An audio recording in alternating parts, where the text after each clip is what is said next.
Paulo को पढ़ा था क्या? थॉर्नडाइक को पढ़ा था ना? थॉर्नडाइक को पढ़ लिया हमने, थॉर्नडाइक का सिद्धांत पढ़ लिया। अब नेक्स्ट हम पढ़ेंगे आज में स्किनर का सिद्धांत पढ़ेंगे। क्या पढ़ेंगे?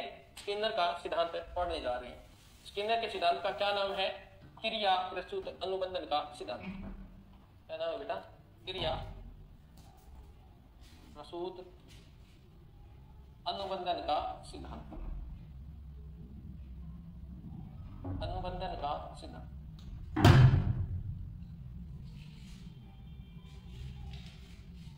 कौन है इसके प्रतिपादक? पूरा नाम लिखना है क्या? अब प्रतिपादक लिख लेना, प्रतिपादक। वैसे तो इसको बोलते हैं B F Skinner. Burrhus Frederic Skinner पूरा नाम है, बुरहिस फ्रेडरिक स्किनर। तो बी एफ स्किनर के नाम से ज्यादा जाने जाते तो वो याद रखना।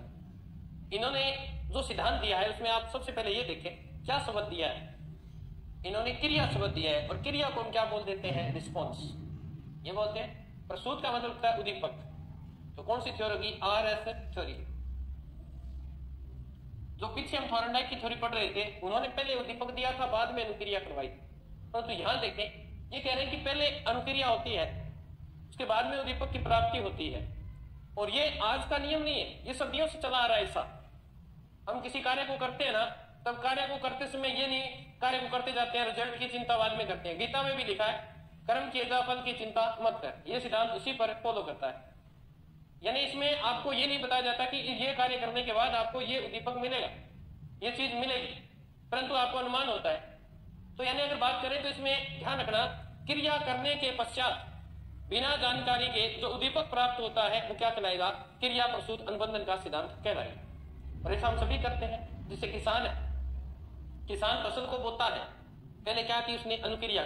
फिर उसमें उसको संवारता है, उसमें से घास पानी निकालता है, पानी देता है, घास निकालता है, खरपतवार स्प्रे करता है, सब कुछ यूरिया हो गया, और बाद में उसे क्या मिलता है? उत्पादन मिलता है। और वो उत्पादन उसमें पुनर्बलन का कार्य करता है कि अगर मैंने अच्छी मेहनत की तो मुझे ये मिलेगा।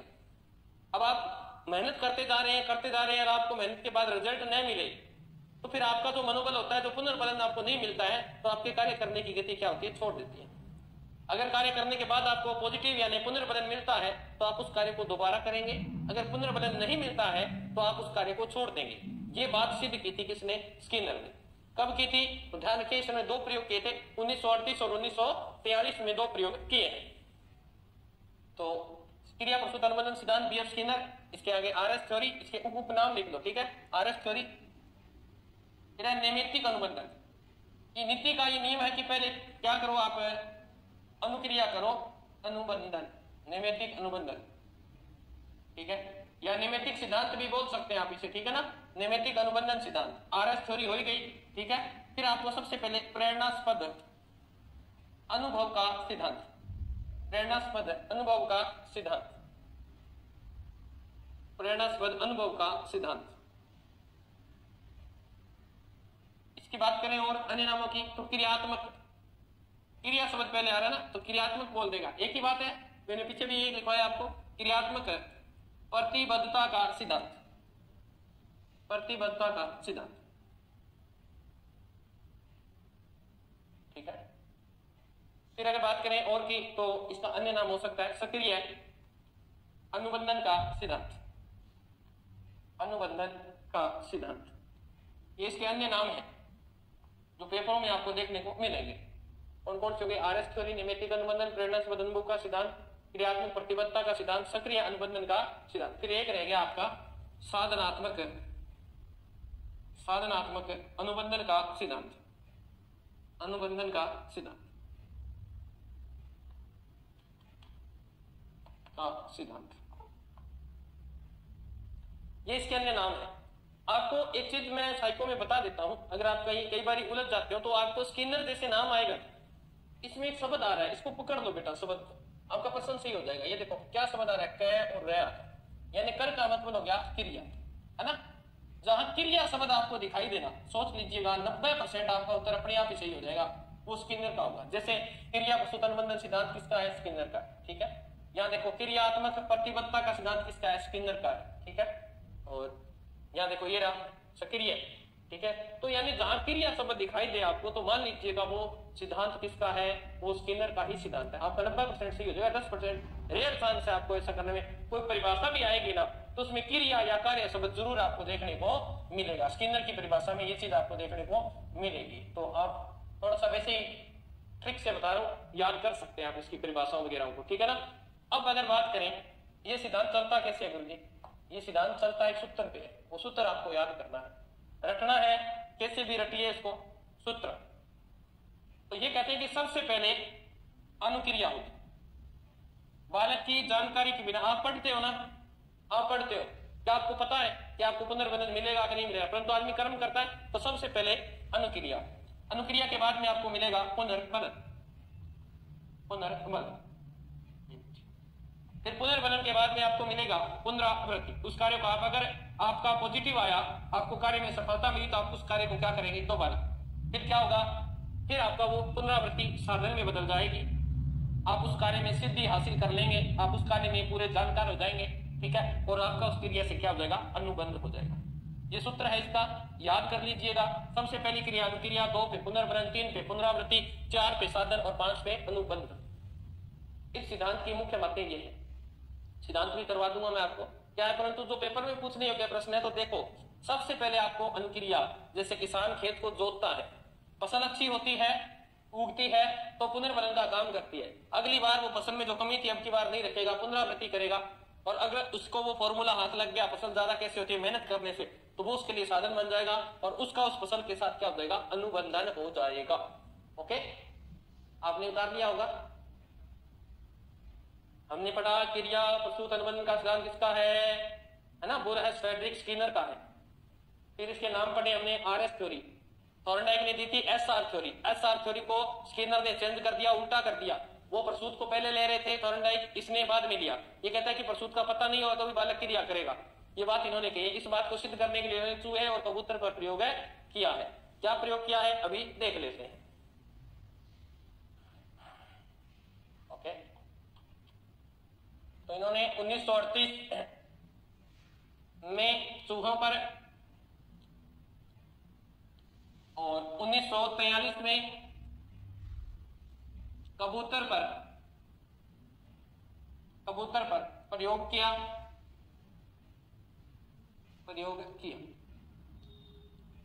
ठीक है। और अपने सिद्धांत को क्या कर दिया इन्होंने, सही साबित कर दिया। ये बात आपको ध्यान रखना। क्या प्रयोग था देख लेते हैं। ये स्किनर बॉक्स है, इसको क्या नाम दे दिया, स्किनर बॉक्स, स्किनर बॉक्स, ठीक है। इस तरह का स्किनर बॉक्स था, ठीक है। और इसमें उन्होंने चूहे को छोड़ दिया है, ठीक है ना। क्या छोड़ दिया है, चूहे को छोड़ दिया है। मान लीजिए चूहा है अपने पास, जो भी है इसकी आकृति है चूहा, चूहे को छोड़ दिया।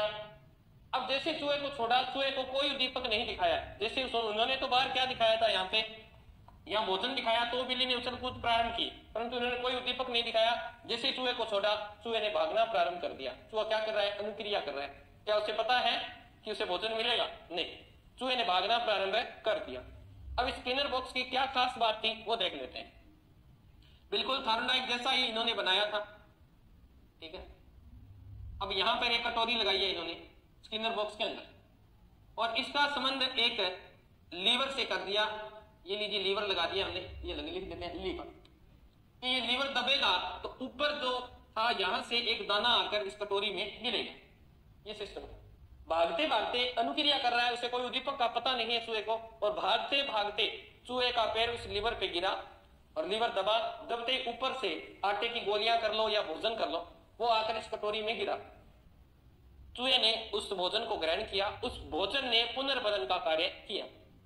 अब चूहे की जो गति थी वो गई डबल, तेज गति से भागने लग गया, क्योंकि पुनर्वनन कार्य की गति को क्या कर देता है, तेज कर देता है। ये बात स्किनर ने सिद्ध की। क्या चूहे को पता था तुझे उद्दीपक मिलेगा भागने के बाद, नहीं पता था, वो संयोगवश हुआ। तो चूहे से पहले क्रिया करवाई गई।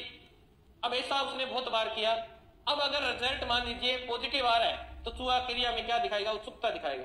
तो ये सिद्धांत से सिद्ध कर दिया कि बिना किसी उद्दीपक में क्या हो जाएगा, किसी कार्य को करवाया जा सकता है। उद्दीपक नहीं दिखाएंगे तो बालक कार्य करेगा। अब अगर कार्य कर रहा है और उस कार्य का परिणाम सार्थक आ रहा है तो व्यक्ति उस कार्य को दोबारा करेगा। इस बात को सिद्ध करने के लिए इन्होंने प्रयोग किया किस पे? चूहों पर। किस पे प्रयोग किया? चूहों पर प्रयोग किया। ये लीजिए, हमने एक घड़ी ले ली है, ठीक है, और घड़ी के अंदर ऐसे घड़ी की आकृति, ठीक है ना। इन्होंने घड़ी की आकृति जैसे मान लीजिए ये है 12, ये 6, ये 9, ये 3, यहाँ 1 हो गया, यहाँ 2 हो गया, ठीक है, यहाँ 4 हो गया, यहाँ 5 हो गया, यहाँ 7 हो गया, यहाँ 8 हो गया, यहाँ 10 हो गया और यहाँ 11। यही होता है। इन्होंने घड़ी की आकृति का एक चक्कर लिया और इसमें इन्होंने ये दो, जैसे ये बाधा मान लेते हैं, बाधा, इस बाधा में क्या किया कि एक पिन लगा दी कि अगर वो पिन दबेगी तो ये बाधा दूर हो जाएगी और बाधा दूर होने के बाद उसे पुनर्बलन के रूप में दाना मिलेगा, दाना, ठीक है, दाना मिलेगा, भोजन मिलेगा। अब इन्होंने कबूतर को छोड़ा, यहाँ से क्या छोड़ा? इन्होंने कबूतर को छोड़ दिया है यहाँ से। ये लीजिए कबूतर, ठीक है ना, कबूतर को इन्होंने यहाँ से छोड़ दिया है। अब कबूतर यहाँ आया, यहाँ आकर इसने इस बाधा पर इधर उधर प्रयास किया और इस बाधा पर देखता रहा और एक पिन लगी हुई थी और संयोगवश वो पिन, वो देखो प्रयास कर रहा है ना, उसे पता है क्या इसके बाद बाधा तेरे को पुनर्बलन मिलेगा? नहीं पता है। अनुक्रिया कर रहा है, अनुक्रिया बिना किसी उद्दीपक के कर रहा है। तो उसने ऐसे चोंच लगानी प्रारंभ की, करते करते वहां पर जो बॉल लगी हुई थी, तो पिन लगी हुई थी, वो पिन दबी, दबते ये बाधा क्या हुई? हट गई। बाधा हटते ही उसे क्या मिला? दाना, यानी भोजन का एक दाना मिला, यानी उसे पुनर्बलन के रूप में क्या मिल गया? दाना। उसने कहा ठीक है, नेक्स्ट बाधा पे आया, इसे यहाँ आया। अब उसने इस कार्य के दौरान उन बाधाओं को पार करना सीख लिया बिना किसी उद्दीपक के। अब क्या कर दिया इसने? सिस्टम को उल्टा कर दिया। अब की बार इसने कर दिया ऐसे कि अगर ये घड़ी की सही दिशा में चल रहा है तो प्रत्येक बाधा के बाद इसे पुनर्बलन दिया जाएगा, ऐसे, ठीक है। परंतु इसने करिए कि अगर ये उल्टा चलता है तो प्रत्येक बाधा के बाद इसे पुनर्बलन नहीं दिया जाएगा। अब कबूतर को क्या कर दिया? उल्टा चलाया, विपरीत दिशा में चलाया। अब कबूतर यहाँ विपरीत दिशा में चला, इस बाधा को उसने बड़ी मुश्किल से पार किया, अनुक्रिया की, और जैसे इस बाधा को उसने पार कर लिया तो उसे पुनर्बलन के रूप में कुछ नहीं दिया गया, कोई दिक्कत नहीं। फिर आगे आया, ये बाधा को पार किया उसने बड़ी मुश्किल से, चोंच वगैरह लगा के पास पार की। पार करने के बाद इसे यहाँ कुछ भी पुनर्बलन नहीं मिला। अगर घड़ी की विपरीत दिशा में अगर वो चलता है तो पुनर्बलन नहीं मिलेगा, अगर घड़ी की सार्थक दिशा में चलता है तो उसे पुनर्बलन दिया जाएगा। ये नियम था। अब कबूतर भाई साहब यहाँ से दूसरी बार में क्या हुआ? वापिस टर्न हो गया कि मैं तो गलत प्लेटफॉर्म पे हूँ, मुझसे तो अनुक्रिया करवाई जा रही है, मिल कुछ नहीं रहा है, यानी ऐसी माथापच्ची करने से क्या फायदा है? तो अपन क्या करते हैं, सही। अब कबूतर हो गया वापिस, और वापिस सही दिशा में चला, बाधा को पार किया, पुनर्बलन मिला। तो सार्थक अगर परिणाम निकलेगा तो व्यक्ति उस कार्य को दोहराएगा, अगर सार्थक परिणाम नहीं निकलेगा तो व्यक्ति उस कार्य को करना छोड़ देता है। ये सिद्धांत से स्पष्ट हुआ कबूतर वाले से। तो कबूतर वाला कब किया था? 1943। यही होता है। ये सिद्धांत आपको समझ में आ गया होगा, तो इस सिद्धांत को अपन लिख लेते हैं। नेक्स्ट सिद्धांत को अपन लिखना, तो प्रयोग लिख लो आप। प्रयोग में आपने लिखना है चूहा स्किनर बॉक्स में बंद, स्किनर बॉक्स में बंद कर दिया था। तो मैंने क्या की? अनुक्रिया की। बताया था आपको क्या की है? अनुक्रिया। ये तो किया ना, अनुक्रिया। अनुक्रिया के दौरान अनुक्रिया के दौरान लीवर का दबना,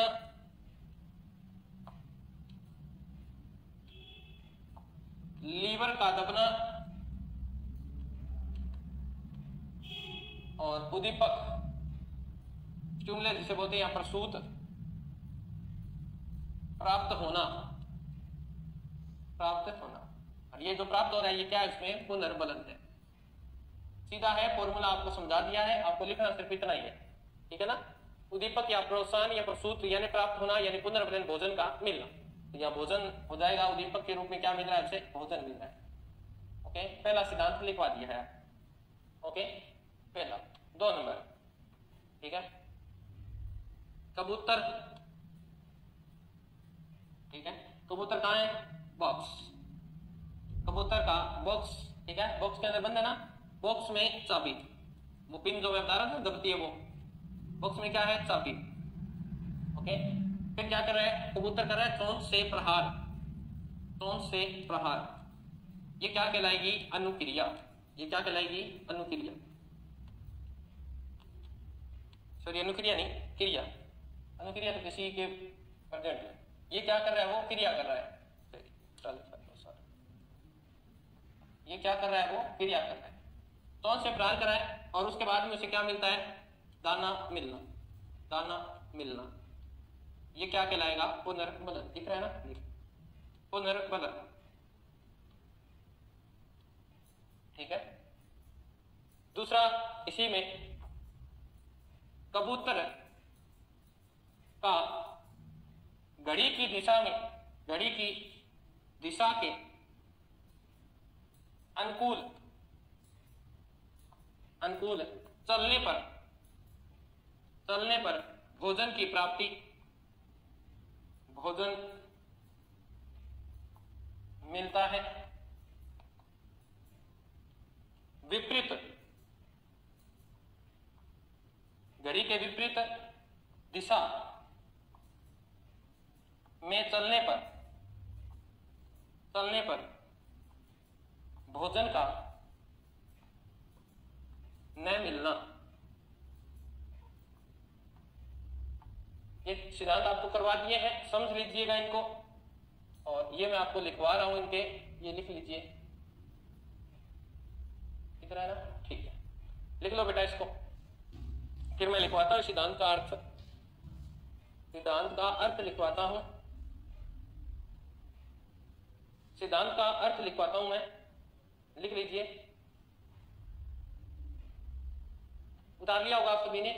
चलिए नेक्स्ट अभी हम पढ़ेंगे कि सिद्धांत का अर्थ क्या है, नए पन्ने से लिखते हैं, लिखना सिद्धांत के अनुसार, सिद्धांत के अनुसार, सिद्धांत के अनुसार किसी कार्य, ब्रैकेट में लिखना क्रिया, किसी कार्य या क्रिया का अगर सार्थक परिणाम निकलता है, सार्थक परिणाम निकलता है, परिणाम निकलता है, तो उस कार्य, तो उस कार्य के, उस कार्य के दोबारा होने की, दोबारा होने की संभावना होगी, अन्यथा, अन्यथा कार्य या क्रिया बंद कर दी जाएगी, बंद कर दी जाएगी, ठीक है ना। अगर मान लीजिए मैंने आपको सिद्धांत कराया कि जैसे कबूतर था, कबूतर घड़ी की सही दिशा में चल रहा था, पुनर्बलन मिल रहा था, तो कार्य को दोबारा कर रहा था, आगे वाली बाधा को भी दूर किया उसने। अब मैंने विपरीत दिशा में चलाया उसे, बाधा के बाद उसे कुछ नहीं मिला, फिर नेक्स्ट बाधा पार के नहीं मिला, तो कबूतर ने कार्य करना ही छोड़ दिया, कबूतर ने अनुक्रिया करनी छोड़ दी। ये सिद्धांत भी किसका है, स्किनर का है, लिख लिया होगा आपने, ओके। अब अगर मैं इसका पूरा निष्कर्ष निकालें, निष्कर्ष क्या है सर, निष्कर्ष, निष्कर्ष क्या है, निष्कर्ष सीधा सा है कि अभिप्रेरणा, मोटिवेट तो होता है, अभिप्रेरणा के कारण, अभिप्रेरणा के कारण या अभिप्रेरणा से, अभिप्रेरणा के कारण क्रियाशीलता बढ़ती है, देखना तो ऐसे है, अभिप्रेरणा से उत्पन्न क्रियाशीलता, क्रियाशीलता ही सीखने के लिए उत्तरदायी है, ही सीखने के लिए, सीखने के लिए उत्तरदायी है। अभी सिद्धांत में समझा देंगे ये लाइन आपको, बाकी समझ में आ जाएगी, कोई दिक्कत नहीं है। वह अनुक्रिया, वह अनुक्रिया सामान्यीकरण, सामान्य लिख दिया ना, सामान्यीकरण, सामान्यीकरण पर बल देती है, अनुक्रिया सामान्यीकरण पर बल देती है। लाइन को समझ लीजिए, क्या लिखवाई है मैंने। अभिप्रेरणा यानी व्यक्ति के अंदर लालसा जो होती है, मोटिवेट जो होता है, अनुक्रिया जब करता है से उत्पन्न क्रियाशीलता, कार्य करने के लिए विवश हो जाते हैं। ही सीखने के लिए क्या है, उत्तरदायी है। जब तक व्यक्ति मोटिवेट नहीं होगा वो अनुक्रिया नहीं करेगा। तो वही बात कही है इन्होंने। आगे क्या, अनुक्रिया सामान्यीकरण पर बल देती है। अनुक्रिया सामान्यीकरण पर, सामान्यीकरण का होता है तुलना, कि मैं इस दिशा में जाऊंगा तो मुझे भोजन मिलेगा, पुनर्बलन मिलेगा, अगर मैं उल्टी दिशा में जाऊंगा तो मुझे पुनर्बलन नहीं मिलेगा। तो ये क्या था, सामान्यीकरण। सामान्यीकरण का अर्थ होता है नॉर्मलाइजेशन, जो बोलते हैं ना अपन, तुलना करना किसी के साथ, ठीक है। वो तुलना ही क्या है, आपकी सामान्यीकरण है। यानी किसी दो वस्तुओं को देखना कि ये वस्तु का गुण ये है और इस वस्तु का गुण ये है, दोनों में तुलना कर लेना कि मुझे तो ये करना है। अगर उसका सार्थक परिणाम आ रहा है तो फिर वो उस कार्य को करेगा, अन्यथा नहीं करेगा। ओके, तो ये है आपका सामान्यीकरण। ये सिद्धांत था किसका, थॉर्नडाइक का, सॉरी स्किनर का। आपने उतार दिया होगा, उतार दीजिए आराम से। नेक्स्ट अपन देखते हैं, इन्होंने दो शब्द दिए हैं, शेपिंग एंड चेनिंग। शेपिंग एंड चेनिंग,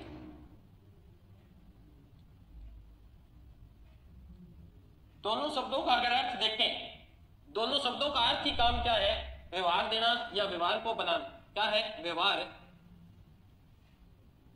बनाना। दोनों शब्दों का अर्थ एक ही है, परंतु दोनों की क्रियाएं अलग अलग है। दोनों की क्रियाएं अलग अलग है। समझ में आई कैसे? अब देखो, शेपिंग क्या होता है, प्रत्येक सही क्रिया के बाद, सॉरी, प्रत्येक सही अनुक्रिया के बाद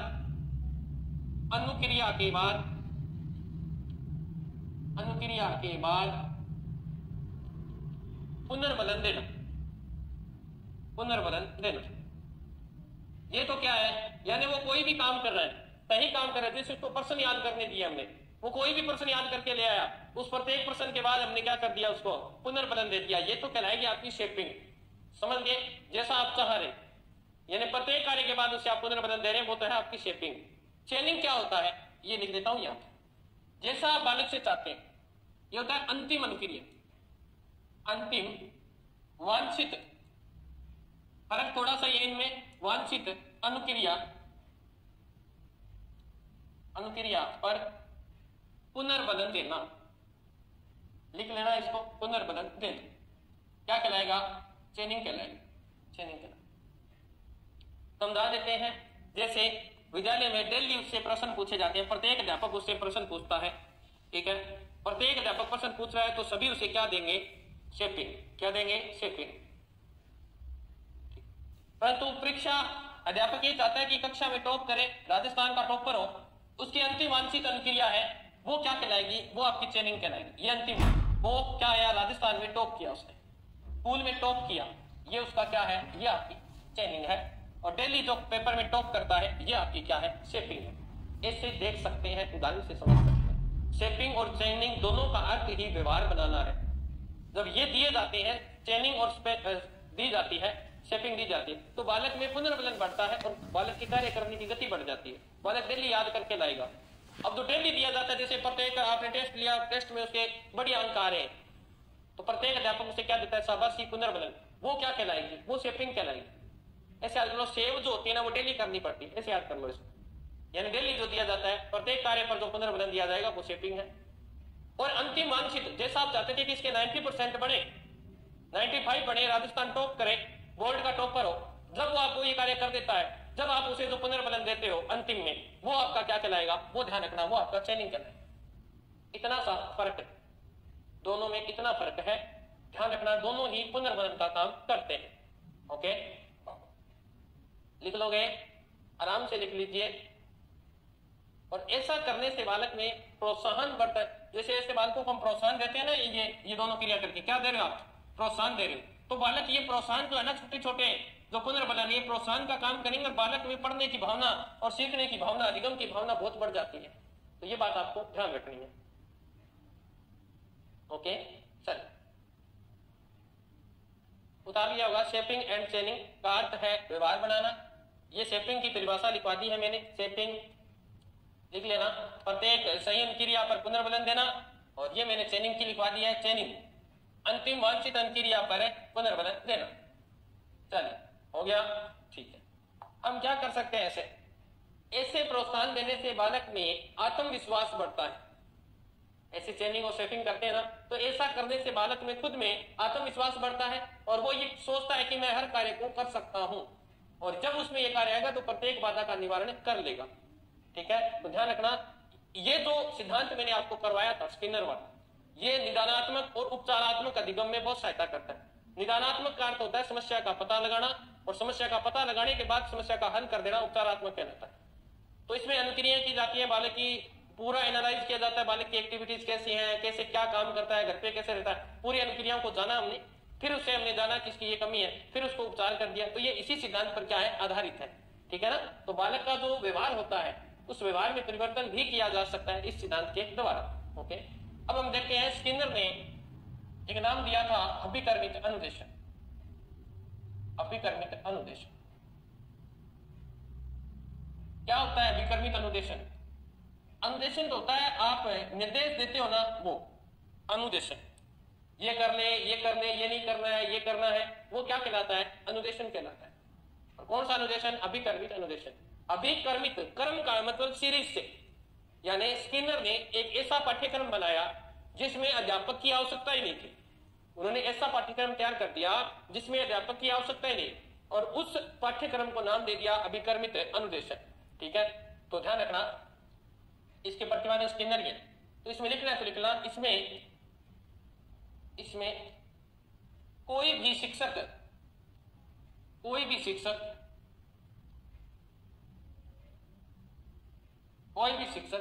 निश्चित पाठ्य वस्तु, निश्चित, अभी समझाऊंगा ये कैसे है, आप पेपर देखते हो इससे, पाठ्य वस्तु जो भी बिंदु है आपका, विषय वस्तु जिसे बोलते हो आप, पाठ्य वस्तु, ठीक है ना, का निर्माण करता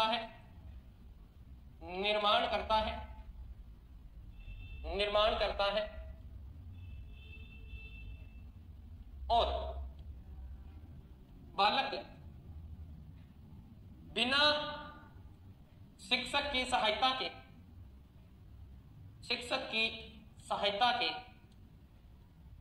उस कार्य को क्या करता है? सहायता के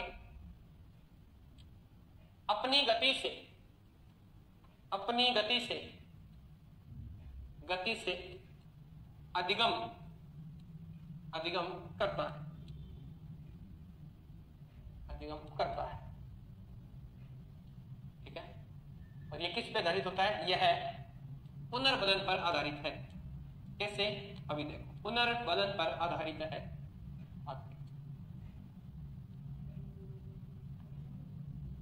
पाठ्यक्रम को इस तरीके से कर देगा, जैसे अगर अपन देखें स्कूल नहीं जा रहा है बालक, उसको घर पे पढ़ाना है, तो बालक को पहले इस तरह सिखाया जाता है, ये देखो आडी टेढ़ी रेखाएं ऐसे, ठीक है, फिर इसको क्या किया जाता है? ऐसे, इसको पास लाया जाता है ऐसे, और फिर इसको ऐसे मिलाया जाता है, फिर बालक ने इसके ऊपर घुमाना होता है ऐसे। ठीक है, फिर आपके सामने आएगा ऐसे किताबें आपने खूब देखी होंगी डॉट वाली, इसमें अब अध्यापक की आवश्यकता नहीं है, बालक ऐसा करना सीख जाएगा और बालक को इस पर पेंसिल घुमानी होती है। इसी तरह से पाठ्यक्रम का निर्माण होता है। जैसे फिर ऐसा सीख जाएगा तो फिर किताब के अंदर आपने देखा होगा कि इस तरह के शब्द दिए होते हैं, क प्लस ऐसे मैं, दोनों को इकट्ठा करेगा और यहां लिखेगा, यहां लिखना होता है बालक को क मैं, फिर इसको कहेंगे बोल, ये क्या है? बालक अपने आप सीखेगा। फिर इसको 3 में कर देगा, ऐसे 3 श्रेणी में कर देगा, ऐसे आपने देखा होगा, ऐसे आपने दिए भी होंगे क मैं,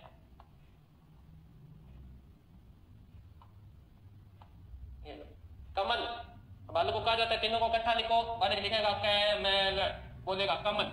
तो यहाँ अध्यापक की कहाँ आवश्यकता है उससे?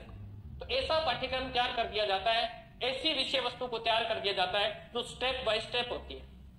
जब तक बालक इस अक्षर को नहीं सीखेगा, आगे वाला अक्षर बालक को नहीं सिखाया जाएगा। जब तक इस ज्ञान नहीं होगा, विकर्मित अनुदेशन में पिछले पद का ज्ञान नहीं होगा, बालक आगे वाले पद पर नहीं जा सकता।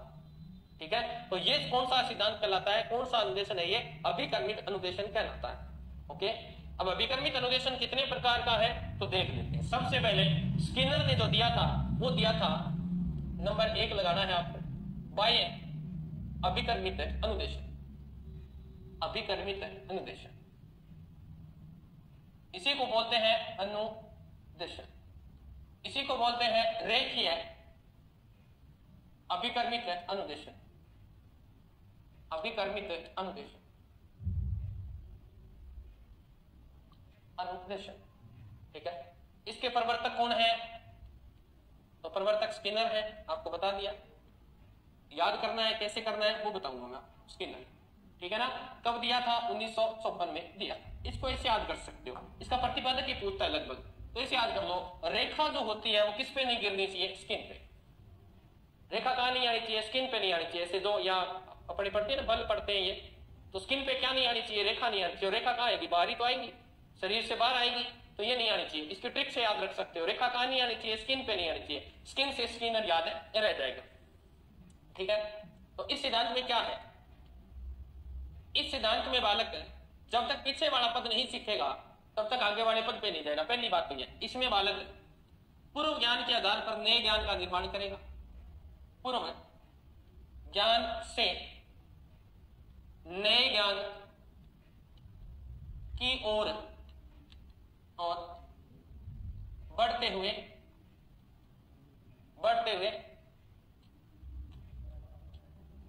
अधिगम करता है। और वो भी कैसा करेगा, कर्म से कर रहा है, ये भी ध्यान रखना है। किससे करेगा, कर्म से। तो ध्यान रखना छात्र, क्रमबद्ध रूप से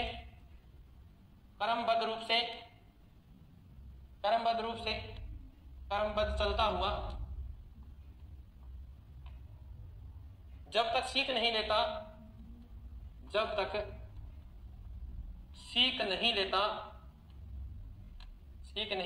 तब तक अगले पद पर नहीं जाएगा। नहीं लेता तब तक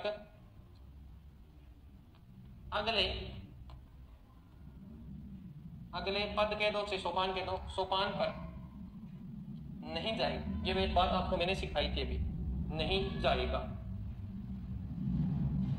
कैसे, एक बार दोबारा देख लेते हैं, समझा देता हूं। ये देखो कि जब तक बालक ने 2 अक्षरों को जोड़ना सीखा है, आप उसे 4 वाला कैसे सिखा सकते हैं, सीधा उसे 3 वाला सिखाना पड़ेगा। जब तक ये नहीं सीखेगा तो आगे वाले पद पे नहीं जाएगा, ठीक है ना। ये बात मैंने आपको समझाई थी। ये है इस सिद्धांत की बात, लैंग्वेज में मैंने आपको यहां लिखवा दी है। लिख लेंगे आप, आराम से लिख लीजिए इसको, लिख लो। रेखीय अभिकर्मित अनुदेशन में लिख लें आप।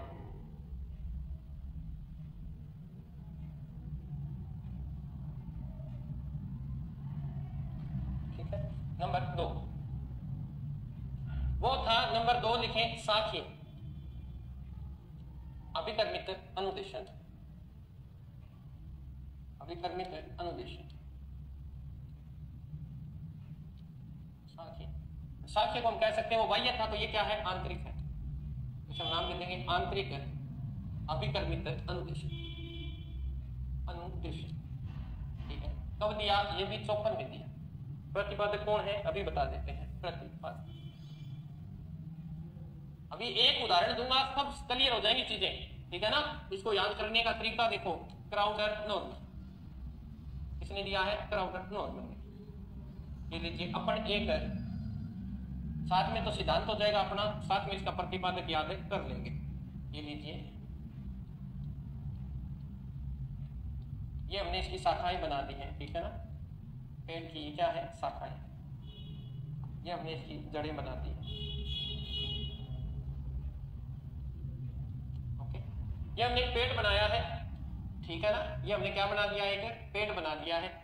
ओके, अब इस पेड़ से अपन सीखेंगे सारा। देखो, शाखा कहाँ होती है, पेड़ पे होती है ना, ऐसे याद करना है। शाखा कहाँ होती है, पेड़ पे होती है, ऐसे होती है। और पेड़ के सबसे ऊपर वाली डाल होती है ना, यहाँ पे देख लेना कभी भी। यहाँ कौन बैठेगा, यहाँ काऊ बैठेगा, कौवा। क्रोध लिख लो इसको, ये काऊ काऊ करता है ना। कौवा कैसे बैठता है, कौवा कौवा बैठा रहता है बिना डर के, नॉर्मल बैठा रहता है, नॉर्मल। तो ऐसे याद हो जाएगा, कौवा से हो जाएगा क्राउडर, नॉर्मल। यानी पेड़ की शाखा पे कौन बैठा है, कौवा बैठा है। जब आंधी चलती है तो नॉर्मल बैठा रहता है, हिलता रहता है, परंतु डरता नहीं है, तो बिना डर के बैठा है, नॉर्मल। तो ऐसे याद रखना है, शाखा पे कौन बैठा, कौवा बैठा बिना डर के। इसे बदलने होता क्या है? ये सिद्धांत जो है वैसे तो बनाया तो गया था सैनिकों के लिए। किसके लिए बनाया गया था? सैनिकों के लिए बनाया था। जो लड़ाकू विमान होते हैं ना, वो खराब हो जाते थे। लड़ाकू विमानों में खराबी को सही करने के लिए, लड़ाकू विमानों में खराबी को सही करने के लिए, परंतु ये शिक्षा के क्षेत्र में क्यों लेके आए? इसमें भी जब तक आप पूर्व पद को नहीं पढ़ लेते, पूर्व पद का ज्ञान पूर्ण नहीं हो जाए, ज्ञान पूर्ण न हो जाए, तब तक आप अगले पद पर नहीं जाएंगे, अगले पद पर नहीं जा सकते। कैसे? जैसे बालक को आपने सिखाना है पेड़, आपने बताना है पेड़ के बारे में, अब सीधा कहते हैं क्या ये पेड़ है? नहीं, उसे पूरी प्रक्रिया बतानी पड़ेगी। जैसे ये हुआ तो लड़ाकू विमान, जो विमान खराब हो जाए तो सबसे पहले क्या चेक करना है, फिर उसके बाद में क्या चेक करना है। वैसे उदाहरण दिया पेड़ का। जैसे बालक को आपने पूछा, बालक को पेड़ बताना है तो कैसे बताएंगे? तो पेड़ का सबसे पहले बताएंगे बेटा, पेड़ का जो आधार होता है वो उसकी जड़ें होती है। क्या होती है बेटा? जड़। ठीक है। जड़ के बाद बेटा तना बनता है। क्या बनता है? तना बनता है। पहले तना बिल्कुल नाजुक होता है बेटा, बाद में इसकी जो त्वचा होती है वो सख्त हो जाती है। ठीक है। हाइट करते जाएगा, फिर ये जो तना होता है ये दो शाखाओं में बढ़ जाता है, फिर शाखाओं से आगे बेटा शाखाएं निकलती है और वो पूरा पेड़ बन जाता है। फिर पेड़ पर बेटा पत्ते, ये पत्ते होते हैं जो इसके जिंदा रहने के सबूत होते हैं। फिर बेटा इन पत्तों पे क्या आएंगे? फूल आएंगे बेटा। क्या आएंगे? फूल आएंगे। और वो फूल से बेटा क्या बनेंगे? फल बनेंगे। क्या बनेंगे? फल। और उस फल में बेटा एक बीज होगा। उस फल में क्या होंगे? बीज होंगे। और इस बीज को अगर धरती में बो दिया जाए तो एक ऐसा पेड़ दोबारा उग सकता है। पूरी प्रक्रिया बतानी है।